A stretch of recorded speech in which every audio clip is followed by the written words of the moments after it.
Evolutionists claim that all the living things we see today emerged spontaneously by one species turning into another.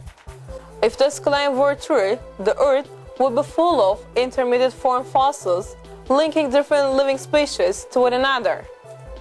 For example, there should have lived in the past some half-fish, semi-amphibians, half-dinosaur, half-birds, or half-ape, half-humans. Evolutionists refer to these imaginary creatures, which they believe to have lived in the past, as transitional forms. Evolutionary paleontologists have been digging up fossils and searching for missing links all over the world since the middle of the 19th century. And today, nearly 90% of paleontology excavations have been completed. Despite their best efforts, no transitional forms have yet been uncovered. I can show you the fossil of living creatures that lived in millions of years ago, and they are exactly the same as their current anatomical structures. Here is the Atlas of Creation.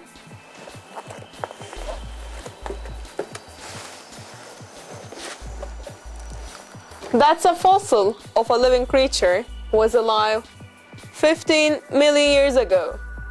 As you see, there is no difference between them. They are exactly the same as each other.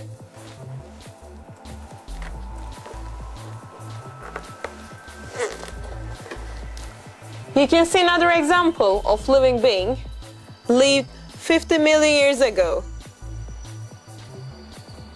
You can see in this picture, they are totally same as one another.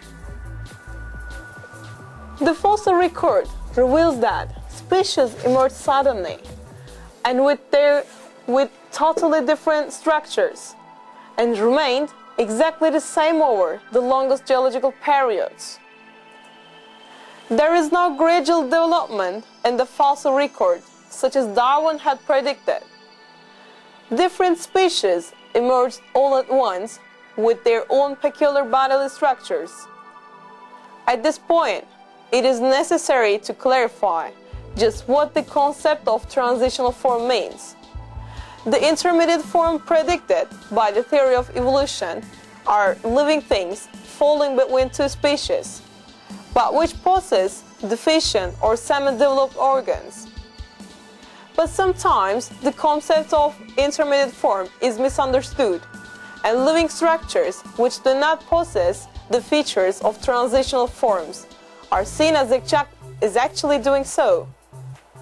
For instance, if one group of living things possesses features which belong to another, this is not an intermediate form feature. For example, the platypus, a mammal living in Australia, reproduces by laying eggs just like reptiles. In addition, it has a bill similar to that of a dog. Scientists describe such creatures as the platypus as mosaic creatures. That mosaic creatures do not count as intermediate forms is also accepted by such foremost paleontologists as Stephen Jay Gould and Niles Eldredge. Well, every single example of such a living species is enough to destroy the theory of evolution.